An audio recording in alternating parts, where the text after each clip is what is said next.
Good afternoon, everyone. Good afternoon. So our theme for today is God's perspective on time and space. And coincidentally, I have a story to share that has to do with that. And I wasn't expecting for this story to be relevant, to be related to just that. So, when was Converge? A month ago? Something like that. I can't believe that much time has passed. So after Converge, Jeff Broadnax came up to me, or at Converge, he came up to me, and for those of you who know Jeff Broadnax, he has a very powerful personality. He came up to me, and he said, "Anthony, we're going to go get lunch tomorrow." And so I was like, do I have a choice? Okay, let's get lunch. And so he's like, all right, so we're going to Roscoe's Chicken and Waffles.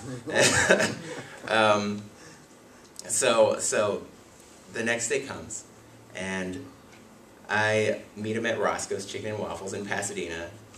Really black place. And we go there, and I had no idea what his intentions were. Because he's just all like, we're going to get lunch.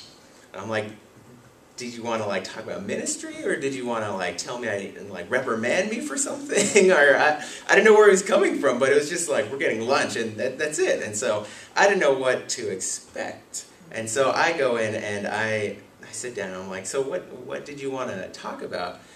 And he just said, he's like, I just want to get to know you, Anthony. For those of you who don't know, Jeff Broadnax lives in the East Coast. And so he said, whenever he comes out here, he always does two things before he goes home. And he gets In-N-Out and Roscoe's.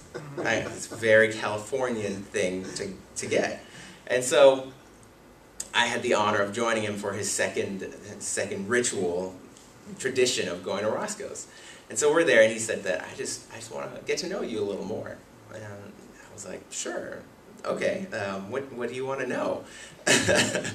And he's like, I just want to hear more about you. He's like, you seem like such a interesting person, and I have yet to have a sit down where it's just you and me talking.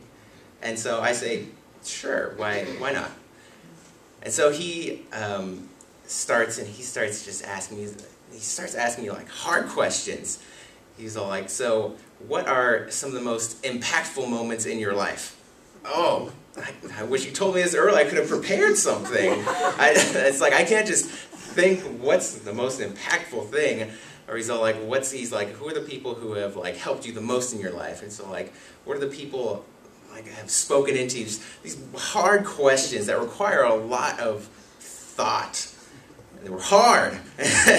And so I asked him the same question, and then he told me like his little testimony about his life. I don't know if you know it, about these like scars on his hands. Really fantastic if you ever get the chance to talk to him.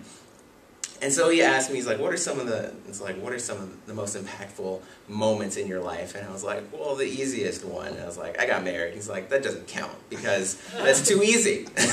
It's too easy to say like, I got married. He's all like, well, so did I. We share that experience of getting married. He's like, what's something outside of marriage that counts?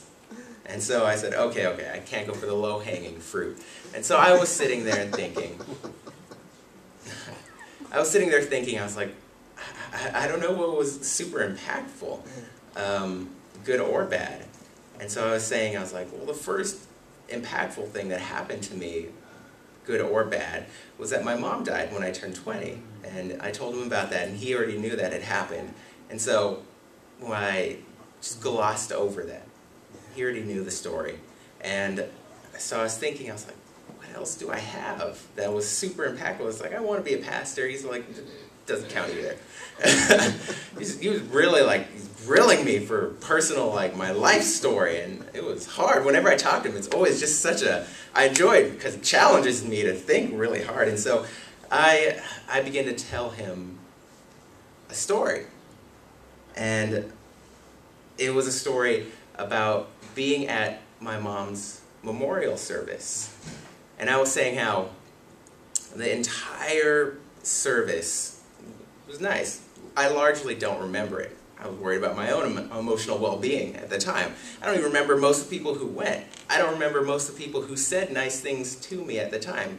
That was not my first thought after my mom died. I was not thinking, oh, you're so sweet for saying that to me. I was mourning. And so, one person said something to me out of all those people. That was the one thing that stuck out to me. And so I gave him a little context, and I'll give you some context. I have a friend who, for the past, since I was like 12, up until I was like 21, every Friday night, I would sleep over at his house. His family was so welcoming. It was just him and his dad. And they would always invite me, or I would always get invited by him. And he'd just be like, hey, you want to come over and just hang out? And so he'd always have like fun games and stuff. And so we'd hang out all through high school, early college. And I would always hang out. And his family was so welcoming to me. And so it was just known that, oh, Anthony, it's Friday, Anthony's going to come over. My family knew, it's like, it's Friday, you're going to go over to your friend's house. And so that was normal. And so at this memorial service, and while I was telling Jeff Broadnax this story of this memorial service, I can feel it right here. I started getting just choked up. You know when you're like pre gonna cry, you can feel it. And so I'm like, oh, I feel myself getting emotional. I was trying to say that just to give me like some breathing room, not to get emotional.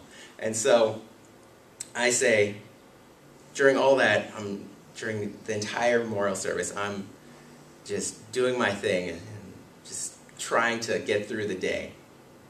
So my friend's dad, his name is Simon, comes up to me, says some nice things about my mom.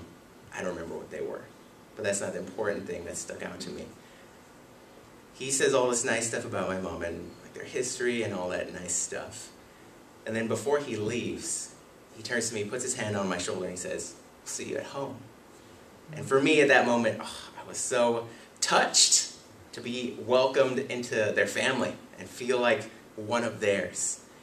When that first happened, when I was 20 years old, it was nice. I was just like, oh, that's so nice. Thank you so much for saying that. By the time, it didn't impact me very hard. However, when I told that story to Jeff Broadnax, oh, wells of tears came out of my face. I couldn't stop crying when I was saying that, and I didn't know why. I was like in the middle of Roscoe's, and I was so embarrassed. I had like chicken and waffles right in front of me, and I was like eating, and I was just crying everywhere. And I was like, oh, I just need to cover my face. I was like, give me my like syrup-stained napkin on my face. And at the time, I told him that story, and he was like, wow, thank you for sharing that. And I just couldn't understand why that hit me so hard in that moment. I was like, I remember that, but I've never spoken it out loud before. And then I realized that God is outside of time. He's outside of space. He can enter into our past and bring up something for our own healing. Bring up something just so that we know that we need to address this if we're not over something. And I noticed God doing that for me. That was just a moment of God showing. Because at that time, after my mom died, I felt like, oh, my family's not whole anymore. I don't have a regular family.